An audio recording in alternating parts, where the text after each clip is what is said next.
SSMB29 Ramoji film ಸ್ಟುಡಿಯೋನಲ್ಲಿ first ಇಲ್ಲಿ schedule ಚಾಲು ಆಯಿತು. ಇಲ್ಲಿ ಕಂಪ್ಲೀಟ್ ಆದಮೇಲೆ ಔಟ್ಸೈಡ್ ಫಿಲ್ಮ್ ಶೂಟಿಂಗ್ ಅಂತ ಚಾಲು ಆಯಿತು ಒಡಿಶಾ ಕಡೆಗೆ. ಅಲ್ಲೇ ಒಂದು ವೀಡಿಯೋ ಅಲ್ಲಿ ಥೋಡೆ ಪೋಸ್ಟರ್ನ ಲೀಕ್ ಅದು. ಈಗ ಅದ್ರ ಮೇಲೆ ಏನು ಆ್ಯಕ್ಷನ್ ತೋತಾರ SS ರಾಜಮೌಳಿ ಮುಂದಂತರಕ್ಕೆ ನಮಗೆ ಗೊತ್ತದ. ಹಾಗೆ ಕಾಸ್ಟ್ ಆ್ಯಂಡ್ ಕ್ರೂ ಯಾರು ಅದನ್ನು ನಮಗೆ ಇಲ್ಲಿ ಗೊತ್ತಾಯಿತು. ಸುಕುಮಾರ್ ಆಲಿ, ಪ್ರಿಯಾಂಕಾ ಚೋಪ್ರಾ ಆಲಿ ಇಲ್ಲಿ ಅನೌನ್ಸ್ಮೆಂಟ್ ನಮಗೆ ಗೊತ್ತಾಗಿದೆ. ಬಟ್ ಅಫಿಷಿಯಲಿ ಏನೋ ಅನೌನ್ಸ್ಮೆಂಟ್ ಕೊಟ್ಟಿಲ್ಲ. ಈಗ ಈ ಥರ ಲೀಕ್ ಹೆಂಗಾಗ ಬಿಲ್ಕುಲ್ ಯಾರಿಗೆ ಗೊತ್ತಾಗಲಾಗ್ಯದ. ಯಾಕಂದ್ರೆ SS ರಾಜಮೌಳಿ ಸ್ಟ್ರಿಕ್ಟ್ಲಿ ಆಗಿರ್ತಾರೆ.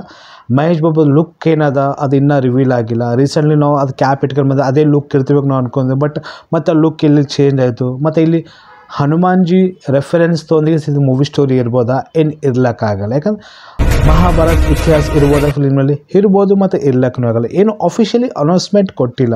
ಯಾಕಂದ್ರೆ ಭಾರಿ ಬಜೆಟ್ ಬರ್ಲತ್ತೈತೆ ಫಿಲ್ಮ್ ಅಂದ್ರಕ್ಕೆ. ಫಿಲ್ಮ್ ಬಜೆಟ್ 700-800 ಕೋಟಿ ಫಿಲ್ಮ್ ಬಜೆಟ್, ಮೇ ಬಿ 1000 ಕೋಟಿನೂ ಫಿಲ್ಮ್ ಬಜೆಟ್ ಇರ್ಬೋದು. ಅಫಿಷಿಯಲಿ ಏನೂ ಅನೌನ್ಸ್ಮೆಂಟ್ ಆಗಿಲ್ಲ. ಸೊ ಈ ಥರ ಲೀಕ್ ಆಗ್ಯಾವ ಥೋಡೆ ಪೋಸ್ಟರ್ಲಿ ಒಂದು ವೀಡಿಯೋ ಅಲ್ಲಿ ಅದ್ರ ಮೇಲೆ ಏನು ಆ್ಯಕ್ಷನ್ ತೋತ್ರ ಮುಂದೆ ನಮಗೆ ಅಂತ ಗೊತ್ತಾಗ್ತದೆ. ಬಟ್ ಈ ಥರ ಲೀಕ್ ಆಲಕ್ಕೆ ಹೋಗ್ಬಾರ್ದು. ಒಂದು ಸಸ್ಪೆನ್ಸ್ ಅಂತೀವಲ್ಲ, ಒಂದು ಬಿಗ್ಗೆಸ್ಟ್ ಫಿಲ್ಮ್ ಅಂತಕ್ಕೆ ಬರ್ಲತ್ತದ.